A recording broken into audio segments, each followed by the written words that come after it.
ఓం శుక్లాంబరధరం విష్ణుం శశివర్ణం చతుర్భుజం ప్రసన్నవదనం ధ్యాయే సర్వవిఘ్నోపశాంతయే.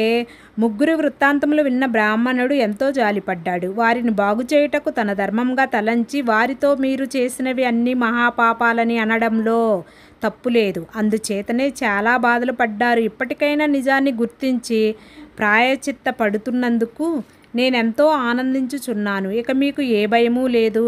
మీకు ఈ చెడు జన్మల నుండి విముక్తి కలిగిస్తాను. ఆ ఆదిశేషుడు మనకి తోడుగా నీడగా ఉంటాడని చెప్పి వాళ్ళని తీసుకొని కావేరీ నదీ తీరానికి చేరుకున్నాడు. అది కార్తీక మాసము కావడం వలన ఉపవాసం చేసి నదిలో స్నానాలు జపాలు గావించి వ్రతాలు పూర్తి చేసి ఆ వ్రతం యొక్క ఫలితాన్ని ఆ ముగ్గురు బ్రహ్మరాక్షసులకు దారపోశాడు. ఆ ప్రయత్నము వలన బ్రహ్మరాక్షసులు విముక్తి పొందారు. అందువలన కార్తీక మాసంలో స్నానం చేసి వ్రతాలు ఆచరించే వారికి సకల పాపాలు తొలగిపోయి 10,000 వాజపేయులు చేసిన పుణ్యఫలం కలుగుతుంది. ఈ ప్రయత్నంకు చేయడానికి నిర్లక్ష్యం చూపిన వాళ్ళు అనేక నీచ జన్మలకు గురి అయి చివరకు నీచాతి నీచమైన పంది జన్మనెత్తి తరువాత బ్రహ్మరాక్షసులు అవుతారు.